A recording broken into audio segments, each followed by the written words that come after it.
जय हिंद मेरे प्यारे साथियों।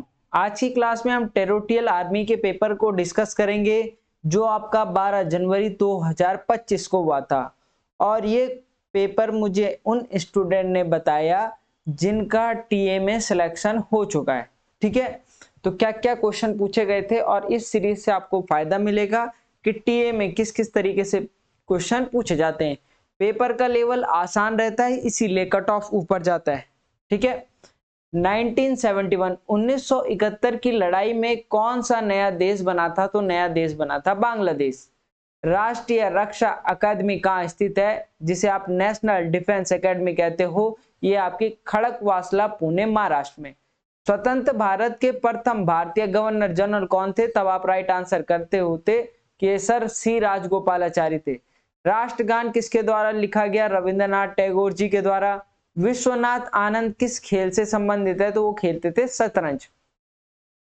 प्रादेशिक सेना, जिसे आप टीए बोलते हो, टेरिटोरियल आर्मी के अंदर कौन से खिलाड़ी लेफ्टिनेंट कर्नल की पोस्ट पर हैं, पद पर हैं? तो राइट आंसर था ऑप्शन के अकॉर्डिंग MS धोनी। 2024 का वर्ल्ड कप कौन सा देश जीता था? ये जीता था अपना प्यारा भारत। नीरज चोपड़ा का संबंध किस खेल से है? तो नीरज चोपड़ा जो है भाला फेंक खेलते हैं, जेवलिन थ्रो खेलते हैं। बिस्मिल्लाह खां का संबंध किससे? प्रसिद्ध सैनाई वादक थे बिस्मिल्लाह खां। विक्रम बत्रा का नारा क्या था? तो विक्रम बत्रा के अंतिम वर्ड थे या नारा था ये दिल मांगे मोर।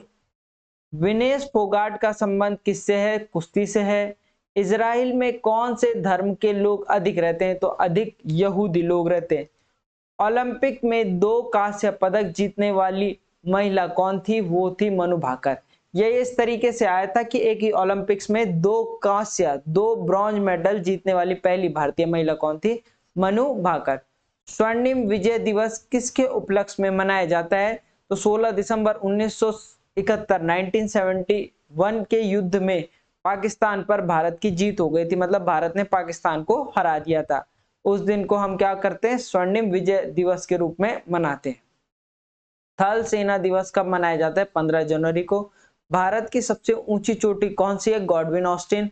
और थल सेना का प्रमुख पूछा गया था, कमेंट सेक्शन में आपको बताना है कि वर्तमान में थल सेना प्रमुख कौन है।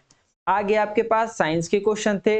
एक अश्व शक्ति कितने वॉट के बराबर होती है? तो एक अश्व शक्ति 746 वॉट के बराबर होती है। नींबू और संतरे में कौन सा विटामिन पाया जाता है? विटामिन सी पाया जाता है। किस धातु को चाकू से काटा जा सकता है? तो सोडियम को आराम से आप क्या कर सकते हो? चाकू से काट सकते हो। एड्स मानव के किस अंग को प्रभावित करता है? तो एड्स जो है व्यक्ति के इम्यूनिटी सिस्टम प्रतिरक्षा तंत्र को नष्ट कर देता है। प्रतिरोध का एसआई मात्रक क्या होता है? तो प्रतिरोध का एसआई मात्रक ओम होता है। रक्त का शुद्धिकरण कहाँ होता है? वृक्क किडनी में होता है। हाइड्रोजन का प्रतीक क्या होता है? तो H जो है हाइड्रोजन का प्रतीक होता है। मानव शरीर की सबसे बड़ी हड्डी कौन सी है? तो सबसे बड़ी हड्डी है फीमर। सोडियम का प्रतीक क्या होता है? सोडियम का प्रतीक होता है Na। कौन सा एक एंटीबायोटिक है? 4 ऑप्शन थे, राइट आंसर था पेनिसिलिन।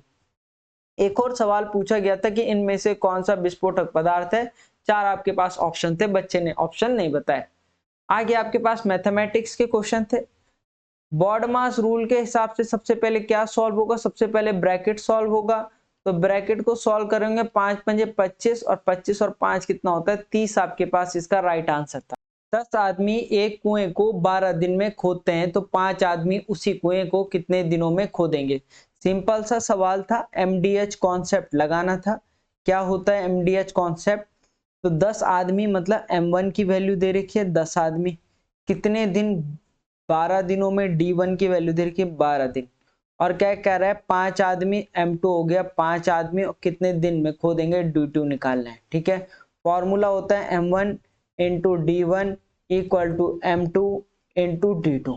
ये सिंपल फॉर्मूला लगाएंगे। कितने आदमी है? 10 आदमी। कितने दिन है? 12 दिन। तो 5 आदमी कितने दिन? D2 निकालना है। सिंपल सा, 5 कहाँ चले जाएगा? 5 चले जाएगा डिवाइड में, 10 गुणा 12 अपॉन 5 इक्वल टू D2। 5 दूनी 10, 12 दूनी 24 आपके पास राइट आंसर रहता। ठीक है, 5 आदमी कितने दिनों में खोदते? 24 दिनों में। सिंपल सा सवाल था। इस तरीके का सवाल मैंने आपको सिंपल तरीके से बता रखा है कि इसको लिखेंगे सीधा 3, इसको लिखेंगे सीधा 5 और 5 तिया कितना होता है 15। अब कितनी संख्या के पहले दशमलव होगा तो यहाँ देखेंगे 1 2 3, 3 संख्या यहाँ है, 1 2, 2 संख्या यहाँ है, टोटल कितनी संख्या हो गई 5 संख्या के पहले दशमलव, 1 2 3 4 5, 5 संख्या के पहले क्या लगा दोगे दशमलव लगा दोगे, ये आ जाएगा आपके पास 0.00015 आपके पास राइट आंसर रहता। ठीक है, जैसे मैंने लिखा 1.6 इंटू 0.2, तो हम क्या करेंगे इसको 16 लिखेंगे, इसको 2, 16 दूनी कितना होता है 32, एक संख्या के पहले दशमलव, एक टोटल कितनी संख्या के पहले, दो संख्या के पहले, तो दो संख्या के पहले दशमलव 0.32। अगला सवाल कह रहा है 18, 24 और 42 का HCF क्या होगा। तो सबसे सिंपल मेथड है 18 के फैक्टर किए, 2 9 जा 18, 3 3 जा 9 और 3 1 जा 3। इसी तरीके से 24 के फैक्टर किए, 2 1 जा 2, 2 2 जा 4, 2 6 जा 12, 2 3 जा 6 और 3 1 जा 3।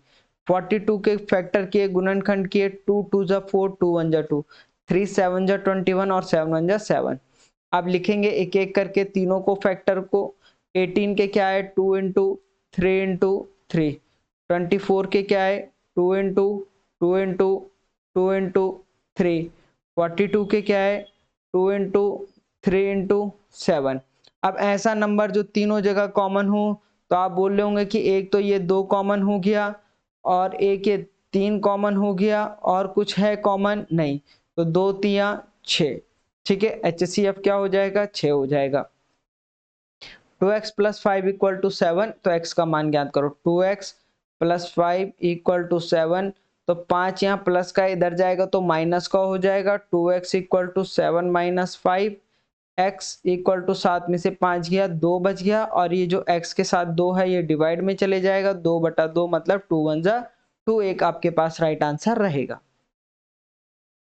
एक वस्तु को 500 में खरीदा जाता है और 200 रुपए में बेचा जाता है, तो वस्तु का हानि प्रतिशत ज्ञात करो। पहले खरीदने को क्या बोलेंगे, खरीदने को कहा जाता है क्रय मूल्य, कॉस्ट प्राइस। कितने में खरीदा 500 रुपए में खरीदा, और उसके बाद 200 रुपए में बेचा, तो बेचने को क्या कहते हैं विक्रय मूल्य। तो सेलिंग प्राइस कितना आ गया 200 रुपए। मुझे बताओ 500 में खरीदा 200 में बेचा, क्या होगा नुकसान होगा हानि होगी। तो हानि प्रतिशत आपको बोल रहा है, तो हानि प्रतिशत का फॉर्मूला होता है लॉस परसेंट का। जितने रुपए की हानि हो रही है, जितने रुपए का लॉस हो रहा है अपॉन CP पर कैलकुलेट करते हैं, प्रॉफिट हो चाहे लॉस हो क्रय मूल्य पर कैलकुलेट करते हैं परसेंटेज में बदलने के लिए इनटू 100। आप बोल रहे होंगे 300 रुपए की हानि हो रही है, क्योंकि 500 में खरीद रहा है 200 में बेच रहा है, 300 की हानि किस पर हो रही है क्रय मूल्य पर। क्रय मूल्य कितना है 500 गुणा 100, 2 जीरो से 2 जीरो कट गए, 5 6 जा 30, 60% की हानि हो रही है। ठीक है, 3 चेयर्स 600 रुपए में खरीदी, और कह रहा है कि 5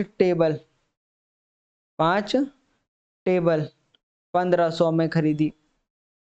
तो कह रहा है कि 2 कुर्सी और 2 टेबल का मूल्य ज्ञात करो। तो ये बहुत सिंपल सा सवाल था। अगर 3 चेयर 600 की है, तो मुझे बताओ एक चेयर कितने की होगी। तो आप बोलोगे एक चेयर होगी 600/3, मतलब 3 दूनी 6, 200 रुपए की।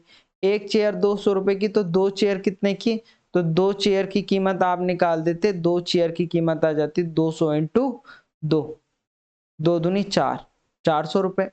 अगर एक चेयर 200 की आ रही तो 2 400 की आएगी। अब बोल रहा है 5 टेबल की कॉस्ट कितनी है, तो 5 टेबल 1500 का है, तो एक टेबल कितने का आ जाएगा, तो एक टेबल आ जाएगा 1500 रुपए, 1500/5, 5 तिया 15, 300 रुपए का एक टेबल। अगर एक टेबल 300 का है, तो 2 टेबल कितने के होंगे, तो 2 टेबल होंगे 300 इंटू 2, 3 दूनी 600। ठीक है, अगर टोटल मूल्य पूछता तो 600 और 400 1000 रुपए होता। सिंपल सा सवाल था। 3000 रुपए की मूल राशि पर 5% ब्याज की दर से 1 साल का साधारण ब्याज क्या होगा। तो प्रिंसिपल दे रखा है आपको, मूलधन दे रखा है कितना 3000 रुपए, और क्या दे रखा है रेट दे रखी है, दर आपको दे रखा है कितना परसेंट 5%, और क्या दे रखा है टाइम दे रखा है आपको, समय दे रखा है 1 वर्ष। सिंपल इंटरेस्ट निकालना है, साधारण ब्याज निकालना है।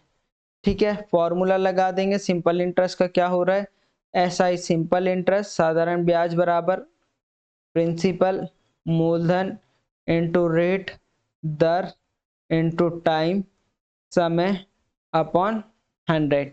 प्रिंसिपल कितना था? प्रिंसिपल था 3000 रुपए। रेट कितना था? 5%। समय कितना? 1 वर्ष बटे 100। 2 जीरो से 2 जीरो कट गए, 5 दिया 15 और 1 जीरो बचा हुआ 150 रुपए साधारण ब्याज होगा। अगला सिंपल सा सवाल था 15 का स्क्वायर क्या होता है? तो 15 15 की 225 होता है और 17 का स्क्वायर कितना होता है? तो 17 इंटू 17 289 होता है।